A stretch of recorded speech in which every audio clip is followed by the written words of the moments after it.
الحمدللہ رب العالمین والصلاة والسلام علی رسولہ محمد وعلی آلہ وصحبہ اجمعین اما بعد۔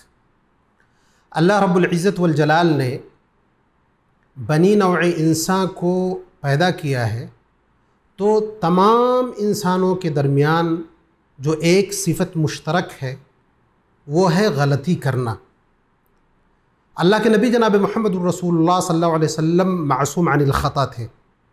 آپ کے علاوہ جتنے بھی لوگ ہیں سب سے غلطی کا امکان ہے، اور یہ بات پیارے نبی جناب محمد الرسول اللہ صلی اللہ علیہ وسلم نے خود فرمایا ہے۔ اللہ کے نبی صلی اللہ علیہ وسلم نے فرمایا کل بنی آدم خطاؤن، کہ آدم کی اولاد میں سے ہر شخص غلطی کرنے والا ہے، بہت غلطی کرنے والا ہے، اور ان غلطی کرنے والوں میں سب سے بہترین وہ ہے جو جلد از جلد توبہ کر لے۔ تو یہ ہماری فطرت میں ہے کہ ہم غلطی کریں گے۔ غلطی کرنا یہ بری بات نہیں ہے، غلطی پر ثابت رہنا، توبہ نہ کرنا یہ بری بات ہے۔ عمومی طور پر ہم جو روزمرہ کی زندگی میں غلطیاں کرتے ہیں اس کی تین طرح کی صورتیں بنتی ہیں۔ پہلی صورت یہ ہے کہ ہم کو پتہ ہی نہ ہو کہ یہ غلطی ہے، اور دوسری صورت یہ ہے پتہ ہے لیکن غلطی کرنے کے وقت یاد نہ رہ گیا۔ تیسری صورت یہ ہے کہ کوئی ہمارے اوپر زبردستی کر رہا ہے غلطی کرنے کے لیے۔ ان تینوں چیزوں کا تذکرہ، بعض کا تذکرہ قرآن کریم میں موجود ہے، جیسا کہ سورۃ البقرہ کی آخری آیت میں اللہ تبارک و تعالیٰ سے ہم دعا کرتے ہیں اور کہتے ہیں ربنا لا تؤاخذنا ان نسینا او اخطأنا، اے میرے رب تو ہماری پکڑ ان چیزوں پر نہ کرنا جس کو ہم بھول جائیں یا جن میں ہماری غلطی ہو جائے۔ بھولنے کا مطلب یہ ہے کہ معلوم ہے پہلے سے کہ یہ غلط کام ہے لیکن اس وقت یاد نہ رہا، علم ہے لیکن یاد دہانی نہ رہ گئی۔ اور غلطی کرنے کا مطلب یہ ہے کہ معلوم ہی نہیں ہے کہ یہ غلط کام ہے۔ اور تیسری جو چیز ہے کہ کوئی شخص زبردستی کر رہا، مثال کے طور پر کوئی شخص ہمارے سامنے آ گیا اور وہ یہ بات کہہ رہا ہے کہ تم کفر کرو ورنہ تم کو جان سے مار دیں گے، تو ایسی صورت میں ہمارے لیے جائز ہے کہ اپنی جان بچانے کے لیے کفر کا کلمہ یا اس طرح کا کوئی فحش کلمہ، اللہ اور اس کے رسول کی گستاخی کا کلمہ یا اس طرح کی بات ہم اگر کریں اور دل میں ہمارے ایمان ہو تو ایسی غلطی پر اللہ تبارک و تعالی ہماری پکڑ نہیں کرے گا۔ قرآن کریم میں ہے الا من اکرہ وقلبہ مطمئن بالایمان۔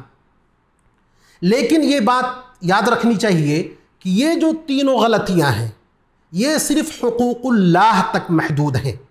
حقوق العباد یعنی بندوں کے تعلق سے جب کوئی غلطی کریں گے گرچہ وہ ان تین صورتوں میں سے ہو تب بھی ہماری پکڑ ہوگی، دنیاوی کورٹ میں، دنیاوی فیصلہ گاہوں میں ہماری پکڑ ہوگی۔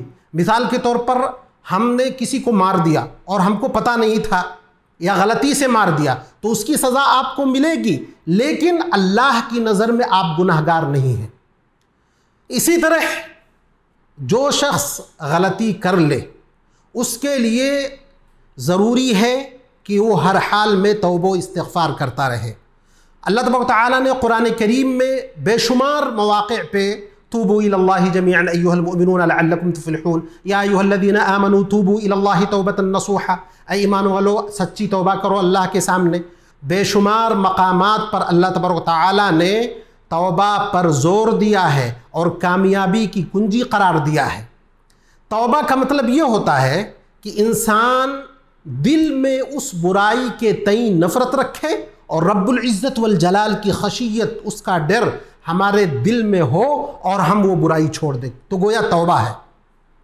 اسی طرح توبہ کی فضیلت کے لیے اتنا کافی ہے کہ اللہ تبارک و تعالیٰ نے سورۃ الفرقان میں جو عظیم خوشخبری دی ہے اور دنیا کی تاریخ میں ایسا بدل اور ایسی جزا اور ایسا ثواب کا تصور نہیں کیا جا سکتا۔ اللہ تبارک و تعالیٰ نے فرمایا الا من تاب وآمن وعمل عملا صالحا فاولئک یبدل اللہ سیئاتہم حسنات، اللہ تبارک و تعالیٰ نے مختلف غلطیوں کو گنایا اور کہا کہ یہ لوگ عذاب میں ہوں گے، پھر فرمایا لیکن جو شخص توبہ کر لے گا تو اللہ تبارک و تعالیٰ یہی نہیں کہ معاف کر دے گا بلکہ اس کے گناہوں کے حساب سے اس کے سارے گناہوں کو اللہ تبارک و تعالیٰ ثواب میں چینج کر دے گا، ثواب میں بدل دے گا۔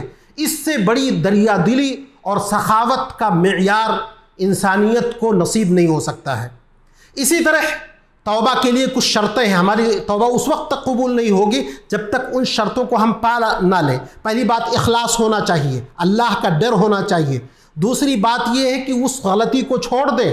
تیسری بات یہ ہے آئندہ کبھی نہ کرنے کا عزم کریں۔ اور چوتھی بات یہ ہے کہ اس پر ندامت کا اظہار کریں۔ اسی طرح اس میں ایک بہت اہم بات یہ ہے کہ اگر اس غلطی کا تعلق حقوق العباد سے ہے تو بندوں سے پہلے معافی اور تلافی ہونا چاہیے، اور بندوں کے حقوق میں کچھ چیزیں ایسی ہیں کہ معافی اور تلافی کی صورت ممکن نہیں۔ مثال کے طور پر کسی کی غیبت ہم نے کر دی تو اس کا علاج یہ ہے اس کے لیے ہم کو زیادہ سے زیادہ استغفار کرنا چاہیے کہ فلاں بندے کی ہم نے غیبت کی ہے، اللہ اس کو معاف کرنا۔ اور اگر کوئی مالی حقوق لیا ہے یا ظلم کیا ہے تو ظلم کو لوٹایا جائے گا، مالی حقوق کو واپس کر دیا جائے گا۔ اسی طرح ایک بات اہم اور یہ ہے کہ توبہ کن چیزوں پر کیا جائے گا۔ توبہ تمام طرح کی غلطیوں کے لیے ممکن ہے۔ اللہ تبارک و تعالیٰ قرآن میں فرماتے ہیں قُلْ يَا عِبَادِيَ الَّذِينَ أَسْرَفُوا عَلَىٰ أَنفُسِهِمْ لَا تَقْنَطُوا مِن رَحْمَةِ اللَّهِ، اے نبی میرے بندوں سے کہہ دیجئے جنہوں نے ظلم کیا اللہ کی رحمت سے مایوس نہ ہو، إِنَّ اللَّهَ يَغْفِرُ الذُّنُوبَ جَمِيعًا، اللہ تبارک و تعالیٰ تمام گناہوں کو معاف فرما دے گا، اللہ بہت بخشنے والا مہربان ہے۔ اسی طرح توبہ کا وقت کیا ہے؟ توبہ کا دو وقت ہے۔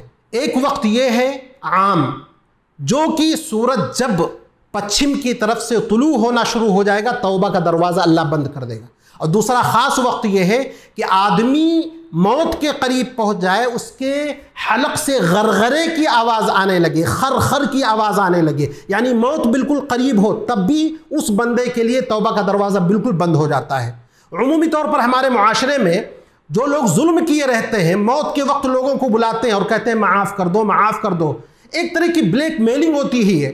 وہ سامنے والے کو مجبور کرتے ہیں کہ وہ معاف کر دے، اگر بائی چانس کسی نے معاف نہ کیا تو تمام طرح کے لوگ اس کو لعن طعن اور ملامت کرتے ہیں۔ یہ بالکل غلط بات ہے، اس طرح کی توبہ نہیں ہونی چاہیے۔ اللہ تبارک و تعالیٰ نے قرآن کریم میں فرمایا وَلَيْسَتِ التَّوْبَةُ لِلَّذِينَ يَعْمَلُونَ السَّيِّئَاتِ، ان لوگوں کے لیے توبہ نہیں ہے جو برابر گناہ کرتے رہتے ہیں حَتَّى إِذَا حَضَرَ أَحَدَهُمُ الْمَوْتِ، جب موت قریب آ جاتی ہے قَالَ إِنِّي تُبْتُ الْآنَ، وہ کہتے ہیں اب میں توبہ کرنے جا رہا ہوں۔ تو اللہ تبارک و تعالیٰ کہہ رہا ہے ایسے لوگوں کا توبہ نہیں ہے۔